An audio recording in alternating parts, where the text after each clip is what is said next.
প্রিয় দর্শক আসসালামু আলাইকুম, স্বাগত জানাচ্ছি আইডেস্ক নিউজ 24-এ।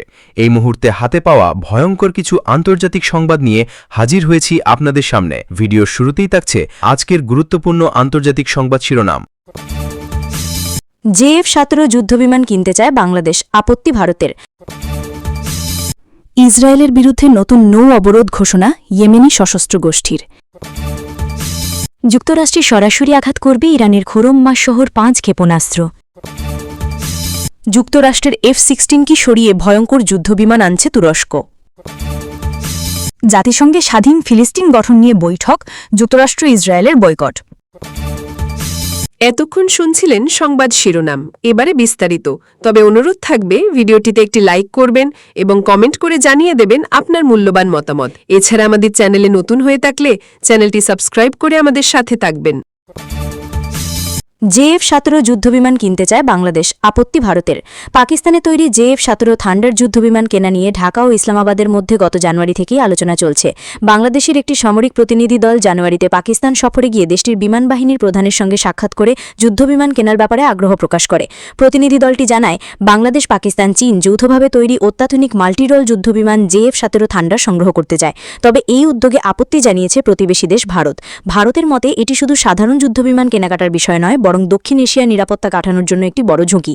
ভারতের নিরাপত্তা বিশ্লেষকরা মনে করছেন, পাকিস্তানের সঙ্গে বাংলাদেশের সামরিক সহযোগিতা বাড়লে তা কৌশলগত দিক থেকে উদ্বেগের বিষয় হয়ে দাঁড়াবে। এদিকে সম্প্রতি রাজধানীর উত্তরার মাইলস্টোন স্কুল অ্যান্ড কলেজ এলাকায় বাংলাদেশ বিমান বাহিনীর একটি F-7 BGI যুদ্ধবিমান বিধ্বস্ত হওয়ার পর পুরনো যুদ্ধবিমান ব্যবহারের বিষয়টি নতুন করে আলোচনায় আসে। ওই দুর্ঘটনায় অন্তত 31 জন নিহত এবং 1.5 শতাধিক আহত হয়েছেন বলে জানিয়েছে আন্তঃবাহিনী জনসংযোগ পরিদপ্তর। এই দুর্ঘটনার পর থেকেই সাধারণ মানুষের মধ্যে প্রশ্ন উঠছে, কেন বাংলাদেশ বিমান বাহিনী এখনও পুরনো এবং ঝুঁকিপূর্ণ যুদ্ধবিমান ব্যবহার করছে? কেন আধুনিক যুদ্ধবিমান সংগ্রহ করা হচ্ছে না? এই প্রেক্ষাপটে JF-17 থান্ডার কেনার উদ্যোগ আবারও আলোচনায় উঠে আসে। পাকিস্তানের ইংরেজি দৈনিক এক্সপ্রেস ট্রিবিউন জানিয়েছে, বাংলাদেশের সামরিক কর্মকর্তারা JF-17 যুদ্ধবিমান কেনার ব্যাপারে গভীর আগ্রহ দেখিয়েছেন। JF-17 থান্ডার একটি হালকা 1 ইঞ্জিন বিশিষ্ট মাল্টিরোল যুদ্ধবিমান। এটি দিন-রাত ও সব ধরনের আবহাওয়ায় হামলা চালাতে সক্ষম। বিমানটি পাকিস্তানের এরোনটিক কমপ্লেক্স এবং চীনের চেংদু এয়ারক্রাফট কর্পোরেশনের যৌথ উদ্যোগে তৈরি। আকাশ থেকে নজরদারি, স্থল আক্রমণ এবং শত্রু বিমান প্রতিহত করার মতো বহু কাজে এটি ব্যবহৃত হয়। এর চীনা নাম FC-1 জিয়ালং, যার অর্থ ভয়ঙ্কর ড্রাগন। বিশ্লেষকরা বলছেন, আধুনিক যুদ্ধবিমান কেনার সিদ্ধান্ত বাংলাদেশের জন্য একটি গুরুত্বপূর্ণ পদক্ষেপ হতে পারে, তবে তা বাস্তবায়নে রাজনৈতিক ও কূটনৈতিক চ্যালেঞ্জের মুখে পড়তে হতে পারে। ইসরায়েলের বিরুদ্ধে নতুন নৌ অবরোধ ঘোষণা ইয়েমেনি সশস্ত্র গোষ্ঠীর। ইসরায়েলের বিরুদ্ধে নতুন নৌ অবরোধের ঘোষণা দিয়েছে ইয়েমেন ভিত্তিক সশস্ত্র গোষ্ঠী হুথি। আজ সোমবার গোষ্ঠীটির সামরিক শাখার পক্ষ থেকে দেওয়া এক বিবৃতিতে জানানো হয়েছে এ তথ্য। বিবৃতিতে বলা হয়েছে, আমরা ইসরায়েলের বিরুদ্ধে চতুর্থ পর্বের নৌ অবরোধ ঘোষণা করছি। অবরোধ চলাকালীন লোহিত সাগর দিয়ে ইসরায়েলের বন্দরের উদ্দেশ্যে যাওয়া যে কোনো কোম্পানির জাহাজকে লক্ষ্যবস্তুতে পরিণত করা হবে। এক্ষেত্রে ওই কোম্পানির নাম বা কোম্পানিটি কোন দেশের সেসব বিবেচনা করা হবে না। বিশ্বের প্রতিটি জাহাজ কোম্পানির উদ্দেশ্যে আমাদের আহ্বান, এই বিবৃতি প্রকাশের পর যত দ্রুত সম্ভব ইসরায়েলি বন্দরের সঙ্গে যাবতীয় চুক্তি ও সমঝোতা স্থগিত করুন, নইলে যে কোনো জায়গায় যে কোনো অবস্থায় আপনাদের জাহাজ আমাদের ড্রোন কিংবা ক্ষেপণাস্ত্রের শিকার হবে। সেই সঙ্গে আমরা বিশ্বের সব দেশকে আহ্বান জানাচ্ছি যে এই নৌ অবরোধ এড়ানোর একমাত্র উপায় হল শত্রুপক্ষকে গাজায় আগ্রাসন ও দখলদারিত্ব বন্ধে চাপ প্রয়োগ করা। গাজায় যা চলছে তা এই বিশ্বের কোনো সুস্থ বিবেক সম্পন্ন মানুষের পক্ষে মেনে নেওয়া সম্ভব নয়। সূত্র আনাদুলু এজেন্সি। যুক্তরাষ্ট্রের F-16 কি সরিয়ে ভয়ঙ্কর যুদ্ধবিমান আনছে তুরস্ক। কান নামে পরিচালিত আলোচিত যুদ্ধবিমান প্রকল্পে দারুণ অগ্রগতি অর্জন করেছে তুরস্ক। এই মুহূর্তে তাদের 3টি প্রোটোটাইপ আছে, যার মধ্যে 2টি আকাশে উঠতে যাচ্ছে 2026 সালের এপ্রিল থেকে। টার্কিশ এয়ারোস্পেস ইনকর্পোরেটেডের প্রধান মেহমেট ডেমিরোগ্লু শুক্রবার 25 এপ্রিলে তথ্য জানিয়েছেন। আন্তর্জাতিক প্রতিরক্ষা শিল্পমেলা IDEF 2025-এর অংশ হিসাবে আনাদোলুর প্রযুক্তি ডেস্কে বক্তব্য রাখতে গিয়ে মেহমেট ডেমিরোগ্লু বলেন, 2024 সালে প্রথম উড্ডয়ন করা কান একটি উচ্চ পর্যায়ে চলে গেছে। টার্কিশ এয়ারোস্পেস ইনকর্পোরেটেডের প্রধান মেহমেট ডেমিরোগ্লু বলেন, কান উৎপাদনের প্রথম ধাপ শিগগিরই শুরু হতে চলেছে। এর জন্য আমরা সমস্ত কাজ শেষ করে ফেলেছি। আমি এখনও কিছু বলতে চাই না, তবে আমি বলতে পারি যে কিছু চমক আসছে। যুদ্ধবিমান প্রযুক্তিতে এখন অনেক এগিয়ে গেছে তুরস্ক। তিনি আরও বলেন, আমরা কানকে কেবল একটি বিমান প্রকল্প হিসেবে দেখি না, কান একটি দেশের প্রতিরক্ষা শিল্পের শীর্ষে পৌঁছানোর দিকে অদম্য যাত্রা। মূলত প্রতিরক্ষা বাহিনী থেকে যুক্তরাষ্ট্রের তৈরি F-16 যুদ্ধবিমান বহর ধীরে ধীরে সরিয়ে ফেলার পরিকল্পনা করছে তুরস্ক। এরই অংশ হিসেবে পঞ্চম প্রজন্মের স্টেলথ বিমান অর্থাৎ অত্যাধুনিক রাডার ব্যবস্থা ফাঁকি দিতে সক্ষম বিমান নির্মাণে হাত দিয়েছে দেশটি।